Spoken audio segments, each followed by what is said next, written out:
Ya tercer bloque de autopercibidos, 10 y 16 del sábado 6 de junio. Tenemos el gusto de estar en contacto con el doctor Rubén Espiés. El doctor Espiés es el actual director del Centro Científico Tecnológico del CONICET acá en Santa Fe y creo que podíamos hablar con él de cómo está la situación en ciencia y técnica. Hace poco creo que todos estuvieron informados del reconocimiento a la doctora Chan, investigadora también del CONICET, que hoy está viajando a Francia a recibir su premio, ganadora del premio L'Oréal, o sea, destacando la ciencia Sí. argentina. No es un shampoo, aclaremos, Sí, ¿no? sí, sí, no es que le dieran un shampoo de premio, exactamente. Pero el reconocimiento es que no es a la mejor investigadora o a la Argentina. Estamos hablando de toda Latinoamérica y el Caribe. O sea, es importante. Argentina es el país que más veces ha conquistado ese galardón. Las investigadoras argentinas es un premio solo para mujeres.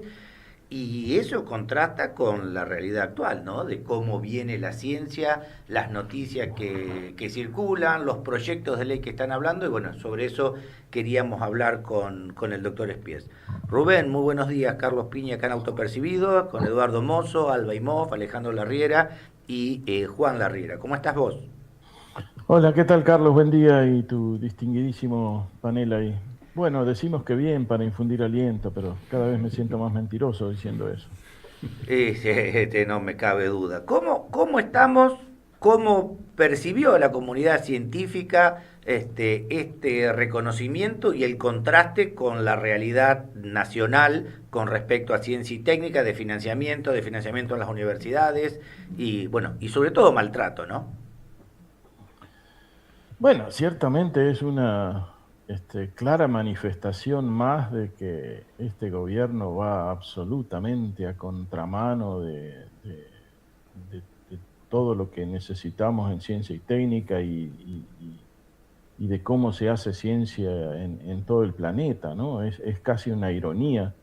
En este momento, ojalá Raquel nos esté escuchando, seguramente está en Ezeiza porque esta noche sale para Francia para recibir ese distinguidísimo reconocimiento que, como vos bien decías, Carlos, no es a una investigadora argentina, sino a una de las 5 científicas más prominentes y más reconocidas de todo el planeta. Es un premio a su trayectoria como investigadora, ¿no?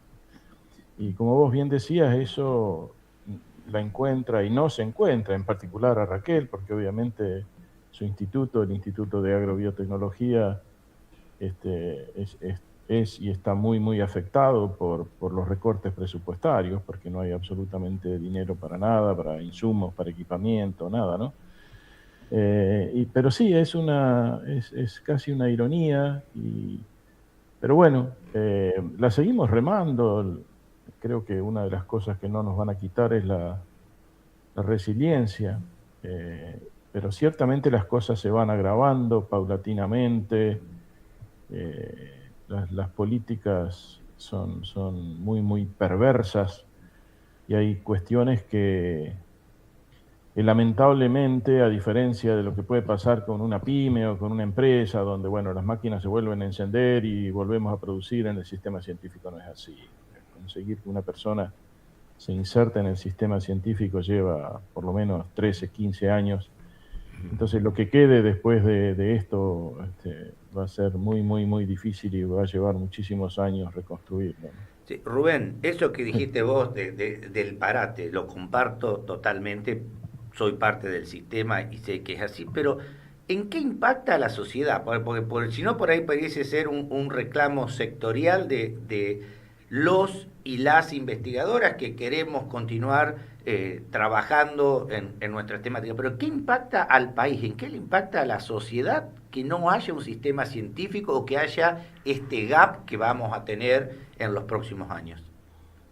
Bueno, es muy buena tu pregunta y la respuesta podríamos estar toda la mañana probablemente hablando, Hacelo en ¿no? 5 minutos. Sí. A ver, en lo que respecta a nuestro país, a ver, nosotros tenemos todavía un sistema de ciencia y técnica bastante robusto, que obviamente está sufriendo los embates de esta gran tormenta, ¿no? Pero tenemos áreas en las cuales, voy a poner ejemplos concretos y después hablemos un poquitito de los proyectos estos que supuestamente existen para reestructurar. En particular voy a hablar de CONICET. A ver, pensemos un poco en dos áreas en las cuales Argentina se viene distinguiendo desde hace muchísimos años, desde la década del 50, como lo es ingeniería nuclear, ¿no? Escuchamos incluso a nuestro presidente enorgullecerse de lo que es ingeniería nuclear, desarrollo en nuestro país. Sin embargo, si uno mira la última disposición administrativa firmada por el jefe de gabinete, de quien depende CONICET, obviamente, que aparece casi irónicamente un día antes de la marcha federal en defensa de la universidad y por el pedido de cumplimiento del financiamiento universitario, en los anexos que tienen 588 páginas hay cosas que son, la verdad que son una joyita, ¿no? Uno diría, bueno, a ver, pongo a la CONAE y a la CONEA, la Comisión Nacional de Actividades Espaciales, y a la Comisión Nacional de Energía Atómica. La Comisión Nacional de Actividades Espaciales fue una de las 4 en participar del proyecto Artemis de la NASA en el último viaje alrededor de la Luna, junto con Alemania, Corea del Sur y Emiratos Árabes. Vaya si eso no es un reconocimiento internacional a nuestros científicos, ¿no? Y uno podría pensar, bueno, quizá este gobierno entonces salieron, digamos, Sturzenegger, Génova, secretario de Ciencia y Técnica, el ministro de Desregulación, enorgulleciéndose de la participación de nuestros científicos. Uno diría, bueno, quizás esos dos organismos van a estar contemplados en los hachazos de recorte presupuestario. Pues no. La Comisión Nacional de Actividades Espaciales sufrió un recorte de 5.000 millones de pesos en esa disposición administrativa, además de los que ya venía sufriendo, lo que ha hecho que desarrollos muy importantes que estaban a punto de cumplirse, como ser el primer país de Latinoamérica en tener tecnología para poner nuestros propios satélites en órbita, el Tronador 2, la producción de satélites como el SAOCOM 2, todo eso se ha parado absolutamente debido a estos recortes presupuestarios. La Comisión Nacional de Energía Atómica también sufrió un recorte monstruoso de 20.000 millones de pesos adicionales con esta simple decisión administrativa. Y ni hablar de cosas que ponen a las claras de que este gobierno tiene una insensibilidad monstruosa, ¿no?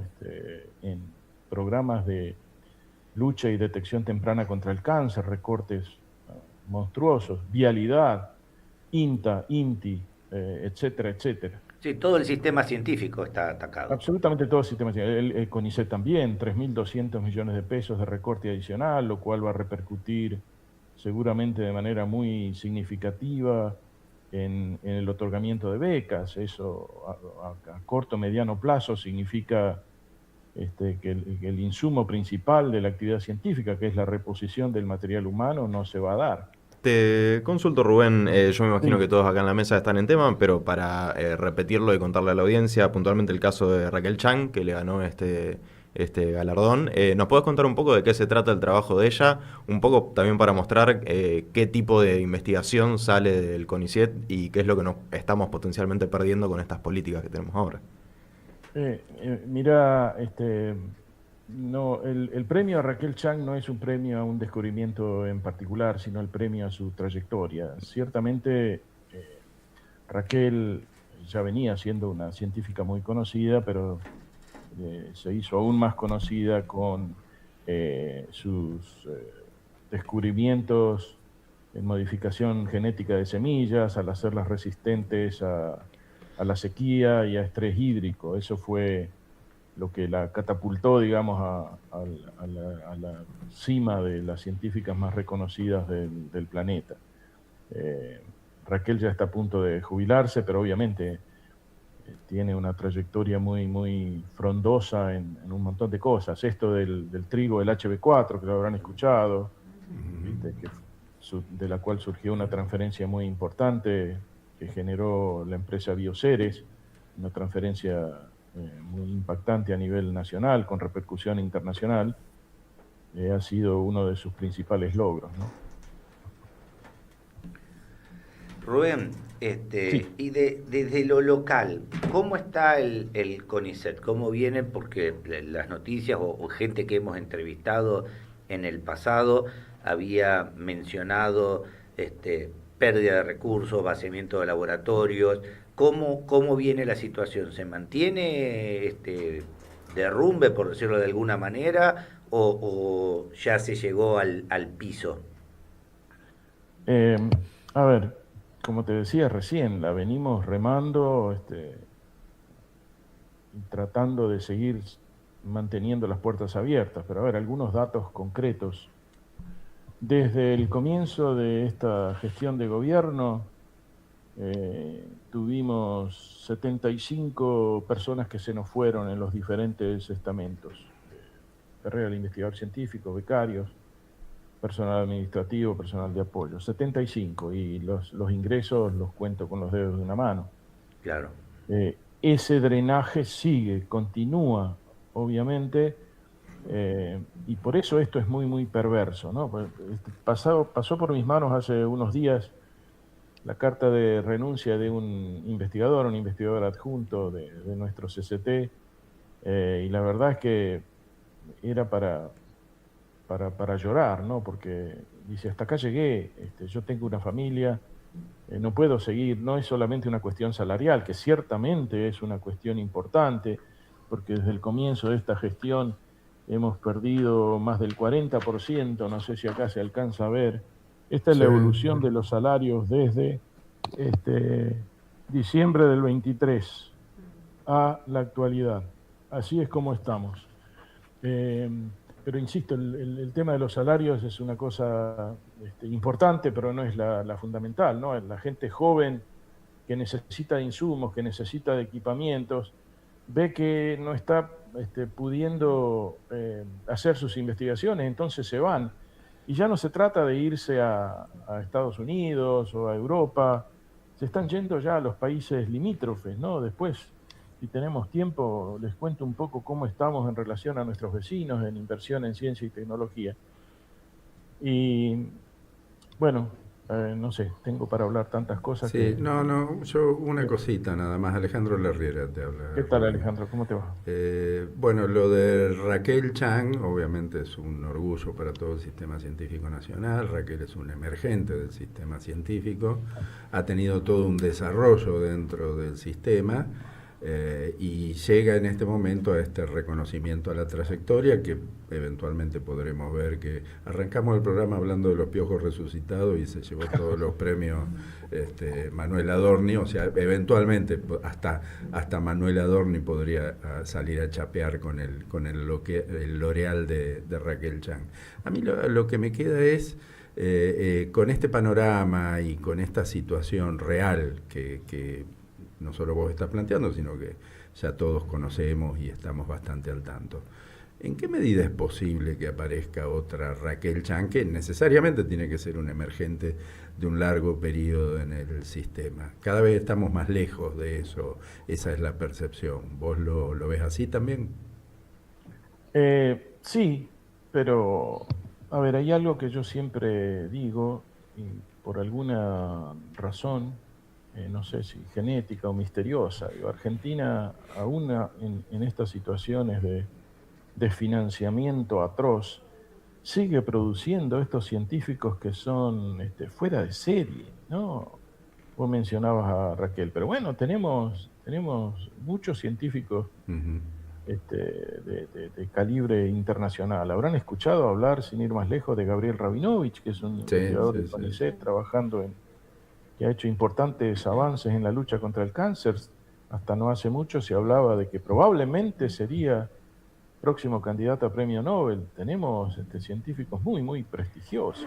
Aquí en casi estamos a punto de perder, ¿no? A Rabinovich le Sí. montaron un laboratorio En en España, Barcelona. en Barcelona, sí. 200 investigadores, él dirige todo el laboratorio, le dieron toda la plata, fue el rey de la inauguración. Acá lo tratan de lumpen, de mala persona, y allá lo No, recibe hasta el rey para abrir el laboratorio.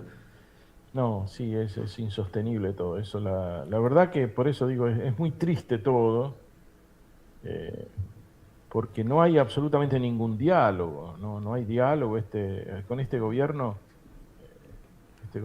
cree que la forma de hacer las cosas es esa, ¿no? Avanzar con sus proyectos sin tener un plan,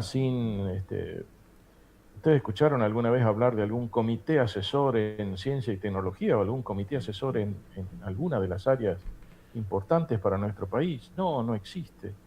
CONICET depende de jefatura de gabinete, se imaginan, el diálogo está absolutamente cortado. Y- Sí, pero pero bueno, con el secretario tampoco hay mucho diálogo, ¿no? Con el secretario de Ciencia y Técnica tampoco. sí, tampoco con Genua, sí, tampoco, no existe diálogo. Sí. Con los jefes de gabinete anteriores, en particular con Franco, existía un diálogo bastante bueno, digamos, pero ahora está cortado. Rubén, Alba Sí. te saluda, ¿cómo andás? Hola Alba, ¿cómo te va? Bien, muy bien. Un poco también cuando te escucho y cuando nos escucho desde la universidad, un poco quejarnos todo el tiempo, pero contarle un poco también a la audiencia que pese a todos estos problemas y a todas estas cosas que estamos viviendo, seguimos trabajando por un montón de cosas. Lo cuento porque entre ustedes y nosotros también estamos trabajando en un área protegida muy cerca de Ciudad Universitaria, o sea, también un poco eso, a veces queda, pese a todo lo que nos está pasando, tanto la universidad como CONICET sigue también trabajando un montón de otras cosas, incluso pese a los paros nosotros seguimos haciendo un montón de actividades, un poco también, digamos, destacar eso, que no se Sí, queda en la sí. queja, sino que pese a eso seguimos No, trabajando por en un supuesto, montón de sí, es cosas. importante lo que decís, Alba, sí. La queja es Lo que pasa necesaria es y que, nos bueno, seguiremos a ver, quejando, pero te voy a, seguimos haciendo cosas. como te decía recién, la resiliencia es algo que nos caracteriza. El tema es que, bueno, que las cosas se ponen más pesadas, ¿no? Al no haber financiamiento para equipamiento, para insumos, Sí, pero y para al no ponerle haber un poco, también diálogo, interlocutor, alguien con quien hablar y con quien explicar, o alguien que escuche realmente de manera sí, inteligente, aunque sea. claro. No. Si uno mira incluso, a ver, el proyecto de esta diputada Marcela Pagano, se nota que no tienen asesoramiento eh, De de nada. nadie que entienda mínimamente cómo funciona, no en nuestro país, sino en el mundo, la ciencia y la tecnología, ¿no? Seguramente ustedes están en conocimiento de ese proyecto. Sí, sí. Entonces, Este, Sí. bueno, a ver, compararnos con Alemania e Israel, bueno, quién no quisiera, ¿no? Un pequeño detalle. A ver, Alemania invierte el 3,1% de su PBI en ciencia y tecnología, eso son 22 veces, en cifras relativas, 22 veces lo que está invirtiendo Argentina en este momento.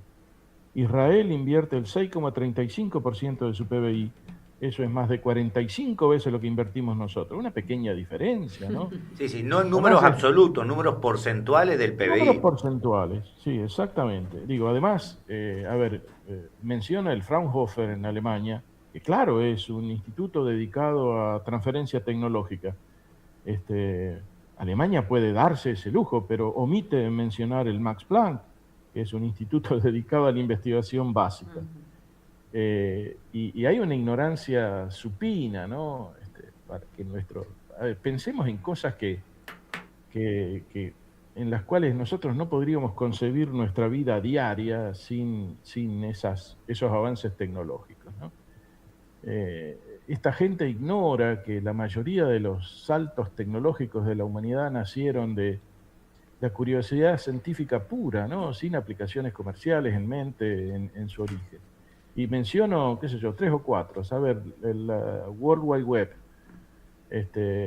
surge en el año 1989. El objetivo inicial era simplemente diseñar un sistema para que los científicos pudieran compartir y actualizar información sobre sus investigaciones. De ahí surge la World Wide Web, sin la cual hoy no podríamos estar nosotros comunicados en este momento. La tecnología GPS Toda la parte subyacente en los GPS tiene que ver con la teoría de la relatividad general de Albert Einstein, ¿no? Los físicos estaban estudiando el comportamiento de las ondas en el espacio sin ninguna meta militar ni comercial, de ahí surge el GPS. Avances en medicina, la resonancia magnética surge a partir del estudio de la física cuántica y las propiedades magnéticas de los átomos. El Wi-Fi, la tecnología Wi-Fi, que se origina gracias a la investigación básica desinteresada en radioastronomía para estudiar los agujeros negros. Y yo como matemático siempre pongo un ejemplo en principios del siglo pasado, en 1917, había un matemático, Johann Radon, que era austríaco, y hace un descubrimiento muy básico en el área de matemática. Los que sepan un poco de matemática lo puedo decir. Él prueba que una función de dos variables se puede reconstruir a partir de sus integrales de línea. Un resultado absolutamente abstracto. Y ustedes podrán decir, bueno, ¿a quién diablo le interesa eso? Bueno, pasaron 54 años hasta que un ingeniero eléctrico en Inglaterra se dio cuenta de que eso era fundamental para medicina. De ahí surge, en el año 1971, 54 años después, el primer tomógrafo. La tomografía, que significó un avance tan grande en medicina, no sería posible sin este descubrimiento básico de Radon, que hizo seguramente en su oficina como un matemático encerrado en la oscuridad, probando un resultado así. La resonancia magnética también surge a partir de estudios de la física cuántica, de las propiedades magnéticas de los átomos, y como eso podríamos mencionar un montón de cosas. O sea, pensar que lo único que hay que financiar es la investigación que tiene transferencias inmediatas es un error groserísimo. Sí. Y perdón por la extensión, pero me termino con algo que dijo alguien que después le digo quién es, en el año 1954 en la Universidad de Columbia, y vaya si tenía actualidad. Estamos hablando de 1954. Dice, es muy común en los países atrasados una desmedida preocupación por las aplicaciones inmediatas, y por ello se suele alardear de criterio práctico y pedir que se realicen exclusivamente investigaciones de aplicación inmediata y útiles para la sociedad. Y fue todavía más drástico esta persona, que yo les digo quién es. Dice, quienes expresan tales criterios ignoran, y esta ignorancia es muy grave y dañina, que todos los grandes adelantos prácticos provienen de la investigación científica fundamental y desinteresada. Quien dijo esto fue nada más y nada menos que Bernardo Hussein. Sí, tal cual, comparto, adhiero a todas las palabras. Rubén, muchísimas gracias por tu tiempo, por hoy sábado en la mañana. Sé que estás trabajando, conozco esta oficina, ahí estás en la oficina trabajando. Hablaba Alba de seguir trabajando, hoy sábado estás ahí. Gracias por seguir defendiendo el sistema, por seguir piloteando la nave, y esperamos en poco tiempo poder charlar y que la próxima sea con mejores noticias, ¿no? Cuando haya nuevas convocatorias y nuevos proyectos, ingresos y demás. Como consecuencia de esto, perdón, termino con una nota de humor. Lástima que no está Diego Degano. Les decía que... Se fue al recital de Lali, así. Escuchaba un chiste hace unos días que debido a todo esto, con los argentinos la seguimos peleando, hay una propuesta de incluir una nueva modalidad acuática en los próximos Juegos Olímpicos, que es el remo en dulce de leche. Sí, ahí tenemos medalla asegurada. Rubén, muchísimas gracias. Gracias, Rubén. Gracias a ustedes. Mariano, ¿vamos con un tema?